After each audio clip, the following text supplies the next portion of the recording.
1.5-2 वर्ष आहे। मुख्यमंत्री महोदय सुद्धा ज्या अर्थी प्रधानमंत्री महोदय घोषणा करतात त्या अर्थी महाराष्ट्र सरकार सुद्धा त्या बाबतीमध्ये हालचाल करेल। विनंती आहे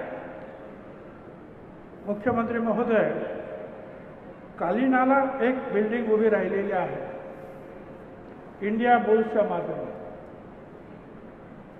दिलीप वळसे पाटील त्यावेळेला त्या खात्याचे मंत्री असताना शिक्षण मंत्री होते की काय, त्यांनी सांगितलं की फुले शाहू आंबेडकर यांच्या नावाने एक इंटरनॅशनल लायब्ररी आपण उभी करूया।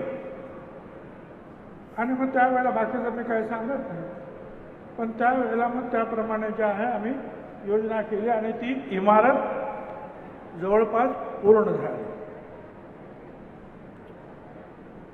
या 200वी जयंतीचा जो कार्यक्रम आहे त्याच्यामध्ये आपल्याला हा कार्यक्रम घेता येईल।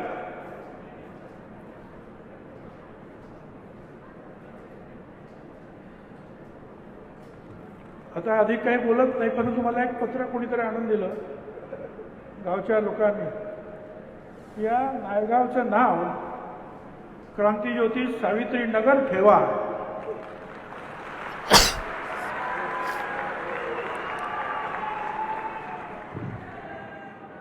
आमच्या सगळ्यांचीच विनंती आहे आपण त्याचं जरूर त्या बाबतीमध्ये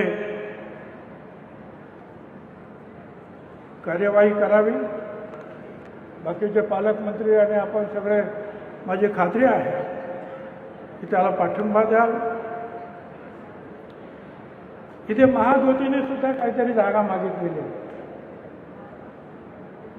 NDAची जी आहे पूर्वतयारी करण्यासाठी 200 मुलींची, ते सगळं झालेलं आहे, थोडंसं काहीतरी अडकलेलं आहे। जिल्हा परिषदेने ते पाहून घ्यावं। 5 एकरामध्ये आपण पर्यटन मंत्री असताना तिथे एक छोटे जे आहेत बंगले उभे केलेले आहेत। हां हां, माझं म्हणणं आहे की त्याचा चांगला उपयोग जो आहे आपण करून घेतला पाहिजे।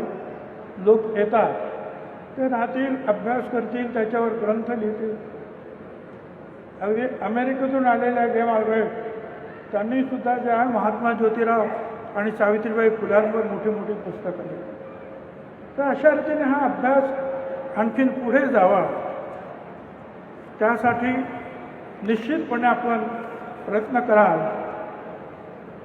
अशी माझी खात्री आहे। मी पुन्हा एकदा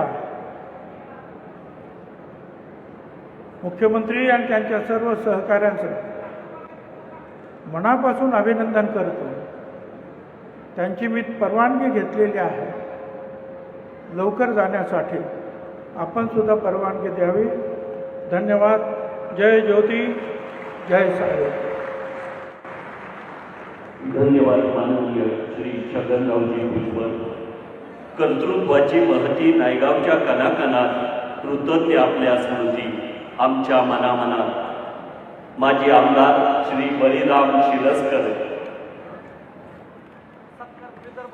माजी आमदार श्री बळीराम शिरस्कर, विदर्भ सकल विदर्भ माळी समाज यांच्या वतीनं फुले पगडी देऊन माननीय मुख्यमंत्री महोदय यांचा सन्मान करतील। माजी आमदार श्री बळीराम शिरस्कर